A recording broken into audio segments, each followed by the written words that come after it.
بسم اللہ والصلاۃ والسلام علی رسول اللہ۔ ایک سوال ہمارے پاس ہے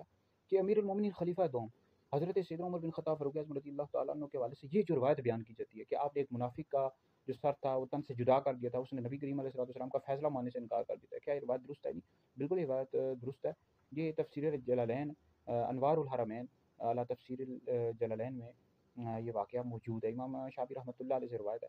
کہ ایک جو منافق تھا اور ایک یہودی ان کے درمیان جھگڑا ہو گیا، تو اس نے جو یہودی تھا اس نے کہا کہ ہم فیصلے کے لیے نبی کریم علیہ السلام کے پاس چلتے ہیں، اور منافق تھا اس نے کہا کعب بن اشرف کے پاس چلتے ہیں۔ پھر وہ حضور طویل واقعہ، حضور علیہ السلام کی خدمت میں گئے تو حضور علیہ السلام نے جو فیصلہ تھا یہودی کے حق میں کر دیا، یہودی حق پر تھا اور منافق کے حق میں فیصلہ نہیں آیا، تو اس نے کہا حضرت عمر کے پاس چلتے ہیں۔ حضرت عمر کے پاس گئے تو آپ نے تلوار نکالی، اس نے کہا کہ حضور علیہ السلام نے یہودی کے حق میں فیصلہ کر دیا، تو حضرت عمر نے تلوار نکالی اور اس کا سر تن سے جدا کر دیا، تو فرمایا کہ جو اللہ رسول کا حکم نہیں مانتے، تو نبی کریم علیہ السلام کا حکم نہیں مانتے، تو ان کے لیے حضرت عمر کا فیصلہ یہ ہے۔ تو بالکل یہ واقعہ درست ہے۔ لبرل ٹولہ اس طرح کے اعتراضات کرتا رہتا ہے، وہ کہتا ہے کہ یہ کس طرح ہو سکتا ہے کہ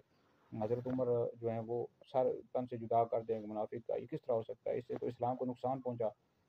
اور بھائی یہ حضرت سیدنا فاروق اعظم رضی اللہ تعالیٰ عنہ کا عشق تھا۔ اور دوسری بات یہ ہے کہ جو لوگ حضور علیہ السلام کے فیصلوں پر اعتراض کرتے ہیں، نبی کریم علیہ السلام کا فیصلہ نہیں مانتے، یا آپ علیہ السلام کی کسی قسم کی حوالے سے گستاخی کرتے ہیں، تو اس حوالے سے کئی واقعات ملتے ہیں صحابہ کرام نے رضوان کے، کہ انہوں نے کئی ایسے لوگوں کو قتل کیا ہے جو نبی کریم علیہ السلام کا فیصلہ نہیں مانتے، یا جنہوں نے نبی کریم علیہ السلام کی توہین کی۔ لبرل ٹولہ جو ہے ویسے اعتراض کرتا رہتا ہے۔ بھائی سب سے پہلا آج کل کے دور میں اگر کوئی گستاخی کرتا ہے تو اس کے لیے یہ ہے کہ وہ عدالت بنی ہوئی ہے، قانون ہے، پولیس ہے، ان کو چاہیے کہ اس بندے کو پکڑیں، اس کو سزا دے۔ اب جب سزا نہیں دی جاتی پھر اس طرح کے لوگ جو ہیں ان کو قتل کر دیا جاتا ہے، لوگ ایسے اٹھتے ہیں پھر قتل کر دیتے ہیں۔ بھائی ہم یہی کہتے ہیں کہ عدالت سے باہر یا قانون کسی کو بھی ہاتھ لینے کی اجازت نہیں ہے۔ قانون کا کام ہے، پولیس کا کام ہے کہ ایسے بندے کو پکڑے، قرآن کی توہین کرتا ہے یا انبیاء علیہ السلام کی یا نبی کریم علیہ السلام کی، صحابہ اور اہل بیت کی،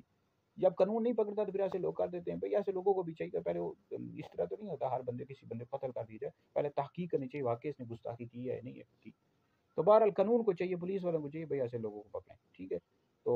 پھر اس طرح عدالت سے باہر کوئی کسی کو قتل نہیں کرے گا۔ بہرحال یہ واقعہ درست ہے، اس کو بیان کر سکتے ہیں۔